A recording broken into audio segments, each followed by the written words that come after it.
بالله من الشيطان الرجيم. بسم الله الرحمن الرحيم. وسيجنبها الأتقى الذي يؤتي ماله يتزكى وما لأحد عنده من نعمة تجزى إلا ابتغاء وجه ربه الأعلى ولسوف يرضى. وقال جل سبحانه وتعالى: لقد رضي الله عن المؤمنين إذ يبايعونك تحت الشجرة. وقال رسول الله صلى الله عليه وسلم: أصحابي كالنجوم فبأيهم اقتديتم اهتديتم. وقال رسول الله صلى الله عليه وسلم: مروا أبا بكر فليصلي بالناس، أو كما قال عليه الصلاة والسلام. صدق الله مولانا الذي وصدق رسوله النبي الكريم، ونحن على ذلك لمن الشاهدين والشاكرين، والحمد لله رب العالمين. اللهم صل على سيدنا ومولانا محمد عبدك ورسولك، وصل كذلك على جميع الأنبياء والمرسلين. يا رب صل وسلم دائما أبدا على حبيبك خير الخلق كلهم، هو الحبيب الذي ترجى شفاعته لكل هول من الأهوال مقتحم. تمام احباب محبت کے ساتھ درود ابراہیمی پڑھ لیجیے. اللہم صلی علی محمد وعلی آل محمد کما صلیت علی ابراہیم وعلی آل ابراہیم انک حمید مجید. اللہم بارک علی محمد وعلی آل محمد كما باركت على إبراهيم وعلى آل إبراهيم إنك حميد مجيد. حضرات گرامی قدر، واجب الاحترام، معزز بزرگوں، دوستوں، بھائیوں، عزیز طلبہ، جمادی الثانی کا مہینہ ہے، اور اس مہینے کی 22 تاریخ کو خلیفہ بلا فصل، خلیفہ اول، غار کے بھی ساتھی، مزار کے بھی ساتھی، جناب محمد کریم صلی اللہ علیہ وآلہ وسلم کے رفیق سفر حضرت سیدنا ابو بکر صدیق رضی اللہ تعالیٰ عنہ کی وفات کا دن ہے. اس حوالے سے، اس مناسبت سے حضرت ابو بکر رضی اللہ تعالیٰ عنہ کی خدمات پر، فضائل پر، مناقب پر کچھ گفتگو عرض کروں گا، اس نیت اور دعا کے ساتھ اللہ رب العالمین مجھے، آپ کو، سب حاضرین کو، سامعین کو قیامت کے دن حضرت سیدنا ابو بکر صدیق رضی اللہ تعالیٰ عنہ سے محبت رکھنے والوں میں شامل فرمائے. تمام صحابہ کرام رضی اللہ تعالیٰ مجمعین ہماری محبتوں کا مرکز ہیں۔ تمام اہل بیت رضوان اللہ تعالی علیہ مجمعین ہماری عقیدتوں، چاہتوں، محبتوں کا مرکز ہیں۔ ہم اہل سنت والجماعت ہرگز اس تفریق کے قائل نہیں ہیں کہ اہل بیت سے محبت کا مطلب صحابہ سے نفرت ہو، یا صحابہ سے محبت کا مطلب اہل بیت سے ان کی عقیدتوں میں کمی کا اظہار ہو۔ ہرگز ہرگز ہم اس کو اہل سنت والجماعت کا حصہ نہیں سمجھتے۔ اگر کوئی شخص اہل بیت کی آڑ لے کر حضرت علی کرم اللہ وجہہ، حسنین کریمین رضوان اللہ علیہ مجمعین، سیدہ کائنات سیدہ فاطمہ رضی اللہ تعالی عنہا، ان کی محبت کی آڑ لے کر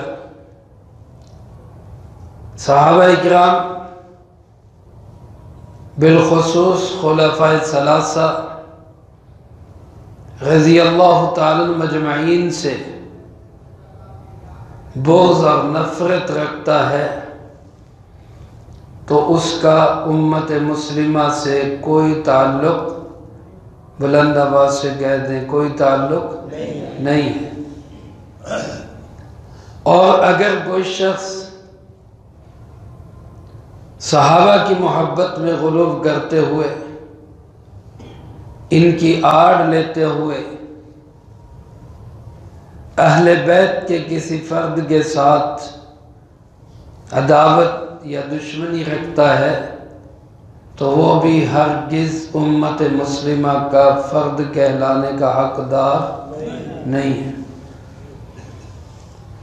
سچا سچا سنی اہل سنت والجماعت وہی ہے جو صحابہ سے بھی محبت رکھے، اہل بیت سے بھی کامل عقیدت اور محبت رکھے۔ اللہ پاک ہم سب کو نصیب فرمائے۔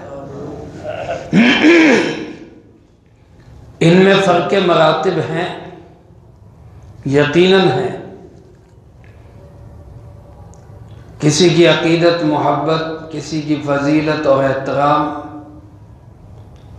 اور کسی کے مراتب اور منصب اعلیٰ ہے، عرفہ ہے، بلند ہے، بالا ہے، کسی کا اس درجے کا مقام نہیں ہے۔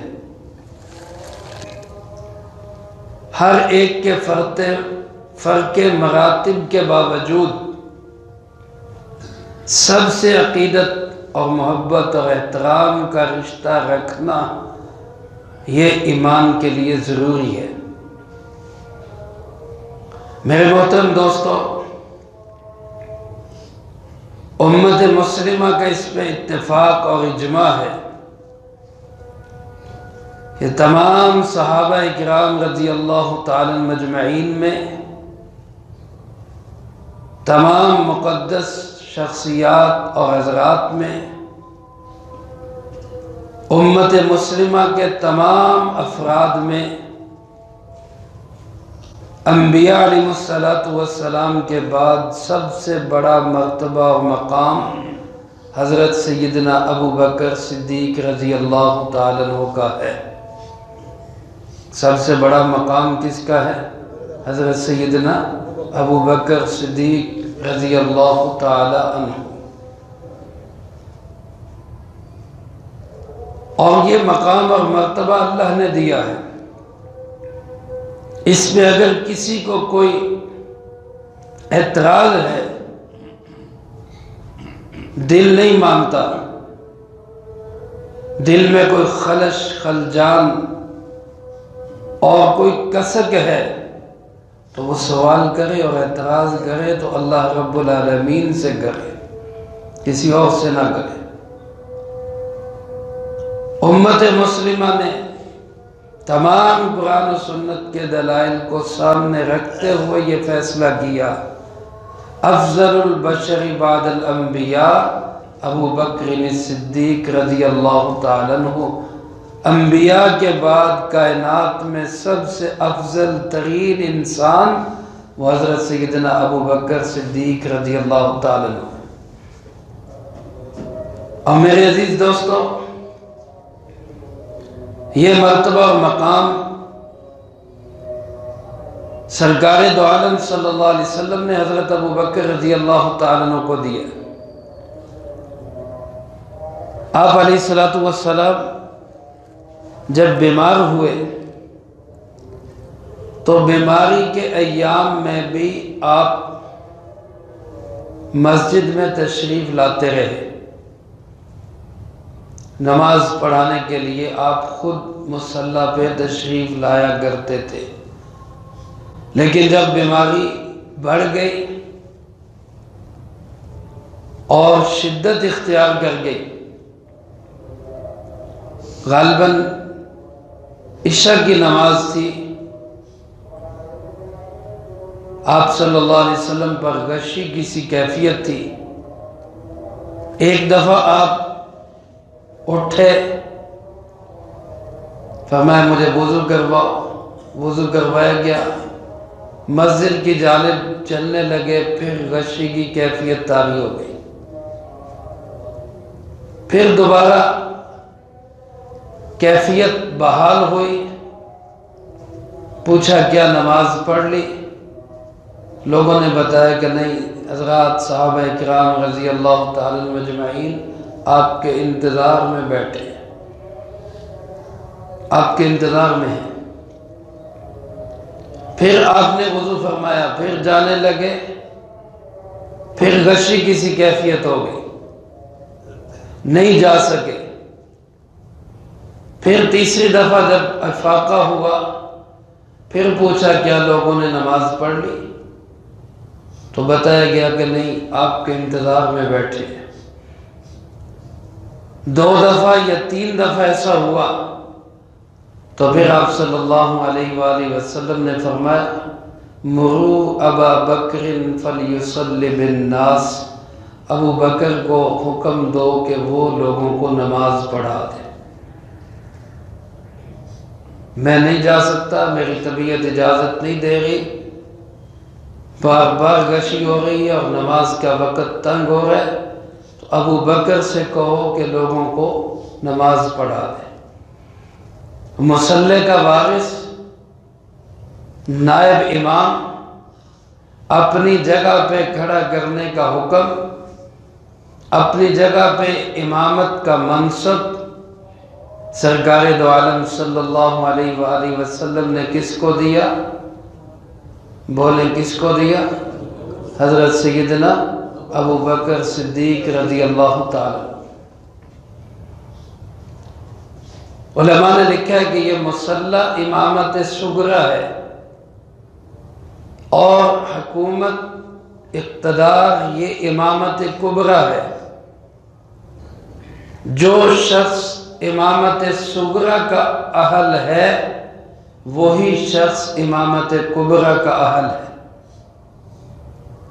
اور جو شخص مصلی امامت پہ کھڑا ہونے کے قابل نہیں ہے اس کو ہرگز اجازت نہیں کہ وہ منصب حکومت پہ بھی قائم ہو۔ جناب محمد کریم خاتم النبیین بلند آواز سے کہہ دیں صلی اللہ علیہ وآلہ وسلم، خود ریاست مدینہ کے والی اور حکمران بھی تھے، اور اس کے ساتھ ساتھ مسجد نبوی کے مصلی کے امام بھی آپ صلی اللہ علیہ وسلم خود تھے۔ مسجد نبوی کے خطیب اور امامت کی ذمہ داری بھی آپ ہی نبھا رہے تھے، حاکم وقت بھی تھے، مسجد کے امام بھی تھے۔ گویا جو اس امامت صغری کا اہل ہے وہی امامت کبری یعنی تخت نشینی کا بھی حقدار ہے۔ اسی اصول کے تحت جب مصلح امامت آپ نے اپنے بعد حضرت سیدنا ابو بکر صدیق رضی اللہ تعالیٰ عنہ کو عطا کیا اور فرمایا مروا ابا بکر فلیصلی بالناس، ابو بکر کو حکم دو کہ وہ لوگوں کو نماز پڑھائے۔ حالانکہ اور بھی صحابہ تھے اس میں، حضرت عمر بھی تھے، حضرت عثمان بھی تھے، حضرت علی کرم اللہ وجہ خود حضور کی خدمت پہ مشغول تھے، حضرت عباس تھے، آپ کے چچا تھے، اور بڑے بڑے کبار صحابہ موجود تھے، لیکن آپ نے حکم کیا، ارشاد فرمایا مروا ابا بکر فلیصلی بالناس، ابو بکر کو حکم دو وہ لوگوں کو نماز پڑھائے۔ تو مصلح امامت جس کے سپرد کیا، تخت خلافت بھی اسی کے سپرد کیا۔ یہ نشانی تھی اس بات کی کہ میرے بعد مسجد نبوی کا وارث بھی ابو بکر ہے، اور میرے بعد تخت مدینہ کا وارث بھی کون ہے؟ ابو بکر رضی اللہ تعالی۔ اس لیے کسی نے اگر جھگڑا کرنا ہے تو وہ اللہ سے کرے، اللہ کے رسول صلی اللہ علیہ وسلم سے کرے۔ ترتیب خلافت تو یہی ہے کہ آپ صلی اللہ علیہ وسلم کے بعد خلیفہ بلا فصل، آپ صلی اللہ علیہ وسلم کے نائب خلیفۃ الرسول صلی اللہ علیہ وآلہ وسلم کون ہیں؟ حضرت سیدنا ابو بکر صدیق رضی اللہ تعالی۔ قرآن کریم حضرت ابو بکر رضی اللہ تعالیٰ عنہ کی شان بیان کرتے ہوئے کیا کہتا ہے؟